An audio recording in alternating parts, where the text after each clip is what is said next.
Hi சுட்டீஸ், எல்லாரும் எப்படி இருக்கீங்க? இன்னைக்கு ஒரு கதை பார்க்கலாம். ஒரு வீட்டின் முன் வாசல்ல வேப்ப மரம் ஒன்று இருந்துச்சு. தன்னை செடியா நட்டு வைத்து நீர் ஊற்றி பாதுகாப்புடன் வளர்த்த அந்த வீட்டுக்காரங்களுக்கு நன்றி காட்டும் வகையில சுத்தமான வேப்ப மரத்து காற்றை கொடுத்து நிழல் கொடுத்து அந்த வீட்டினரை மகிழ வைத்து கொண்டிருந்துச்சு. வளர்ந்த மரத்துல காகங்கள் கூடு கட்டி வாழ்ந்து வந்தது. வீட்டுக்கார அம்மா நாள்தோறும் வைக்கும் சாதத்தை சாப்பிடுவதும் வேப்ப மரத்தில் வசிப்பதுமாக சந்தோஷமாக வாழ்ந்தன காகங்கள். அந்த வீட்டில் வசிக்கும் அம்மா மரங்களிடமும் பறவைகளிடமும் அன்பு செலுத்தியதே சந்தோஷத்துக்கு காரணம். இப்படி நாட்கள் ஓடிக்கொண்டிருக்கும் போது காக்கா சில முட்டைகளை இட்டது. அது அடைகாத்து குஞ்சுகள் பொரித்தது. குஞ்சுகளுக்கு தேவையான உணவை தாய்க்காகவும் தந்தைக்காகவும் எடுத்து ஊட்டி வளர்த்தது. குஞ்சுகளும் உணவுகளை உண்டு வளர ஆரம்பித்தன. இயற்கைகள் வளரத் தொடங்கின. அப்போது தாய் பறவை தன் குஞ்சுகளை பார்த்து கூறியது, உங்களுக்கு இறக்கைகள் வளர்ந்துவிட்டது என்று பறக்க முயற்சி செய்யாதீர்கள். இன்னும் வளர்ந்தால் தான் பறப்பதற்கு வேண்டிய ஆற்றல் உங்களுக்கு வரும். இப்போது பறக்க முயற்சி செய்து விழுந்துவிட்டால் உங்கள் உயிருக்கு ஆபத்தாக முடிந்துவிடும். எனவே கூட்டை விட்டு வெளியில் வந்தால் பறக்க முயற்சிக்க வேண்டாம், கிளைகளில் அமர்ந்து கொள்ளுங்கள் என்றது தாய்க்காகம். சரி என குஞ்சுகளிடம் கேட்டுக்கொண்டன. சில நாட்கள் சென்ற பின் ஒரு நாள் ஒரே ஒரு குஞ்சு மட்டும் கூட்டிலிருந்து வெளியில் வந்து கிளைகளில் அமர்ந்து கொண்டு வெளி உலகை பார்த்து கொண்டிருந்தது. வானில் பறக்கும் பறவைகளை எல்லாம் பார்த்த குஞ்சு காகம் தானும் பறக்க முயற்சித்தது. கிளைகளில் தாவி தாவி பறக்க முயற்சி செய்தது. அதை கவனித்த மற்றொரு குஞ்சும் வெளியில் வந்தது. தானும் தாவி தாவி பறக்க முயற்சி செய்தது.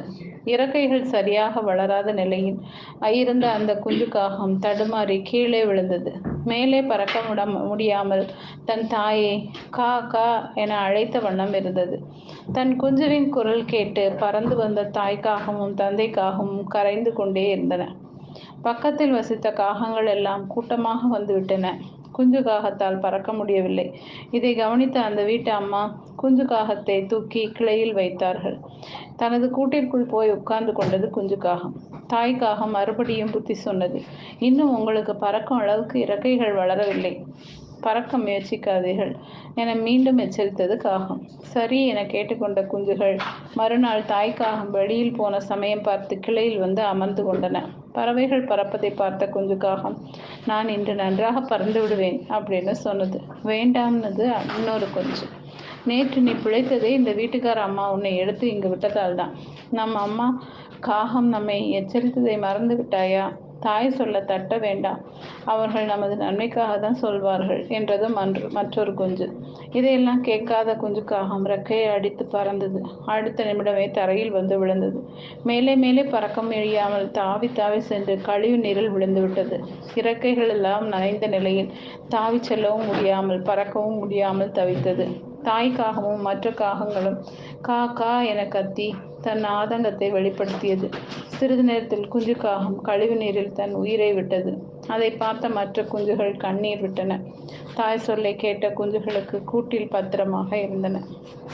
ஓகே சுட்டீஸ், இந்த கதை பிடிச்சிருந்தா லைக் பண்ணுங்கள், சப்ஸ்கிரைப் பண்ணுங்கள், ஃப்ரெண்ட்ஸ் அண்ட் ஃபேமிலிக்கு ஷேர் பண்ணுங்கள். கூடவே அந்த பெல் ஐக்கானை கிளிக் பண்ண மறக்காதீங்க. பாய்.